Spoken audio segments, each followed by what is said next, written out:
said, I think that New York is the new model for the new concentration camp, where the camp has been built by the inmates themselves, and the inmates are the guards, and they have this pride in this thing they've built. They've built their own prison, and so they...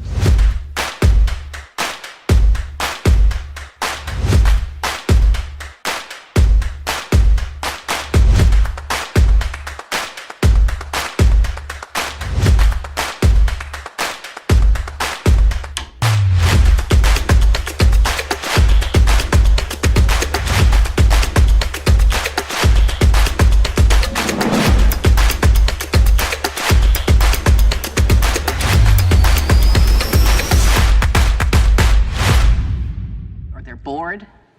I mean, are we just like bored, spoiled children who've just been lying in the bathtub all day, just playing with their plastic duck, and now they're just thinking, well, what can I do? Okay, yes, we are bored. We're all bored now.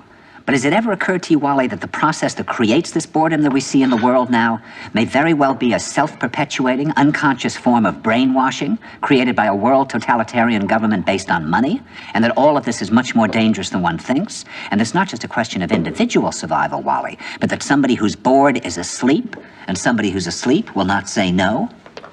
See, I keep meeting these people. I mean, just a few days ago, I met this man whom I greatly admire. He's a Swedish physicist, Gustav Bjornstrand, and he told me that he no longer watches television, he doesn't read newspapers, and he doesn't read magazines. He's completely cut them out of his life because he really does feel that we're living in some kind of Orwellian nightmare now, and that everything that you hear now contributes to turning you into a robot.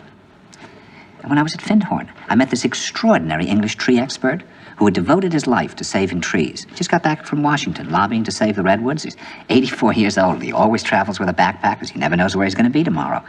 And when I met him at Findhorn, he said to me, where are you from? And I said, New York. He said, New York, yes, that's a very interesting place. Do you know a lot of New Yorkers who keep talking about the fact that they want to leave but never do? And I said, oh, yes. And he said, why do you think they don't leave? I gave him different banal theories. He said, oh, I don't think it's that way at all. He said, I think that New York is the new model for the new concentration camp, where the camp has been built by the inmates themselves, and the inmates are the guards, and they have this pride in this thing they've built. They've built their own prison, and so they exist in a state of schizophrenia, where they are both guards and prisoners, and as a result, they no longer have, having been lobotomized, the capacity to leave the prison they've made, or to even see it as a prison. And then he went into his pocket and he took out a seed for a tree and he said, this is a pine tree. He put it in my hand and he said, escape before it's too late. See, actually for 2 or 3 years now, Chiquita and I have had this very unpleasant feeling that we really should get out. And we really should feel like Jews in Germany in the late 30s. Get out of here. Of course, the problem is where to go, because it seems quite obvious that the whole world is going in the same direction.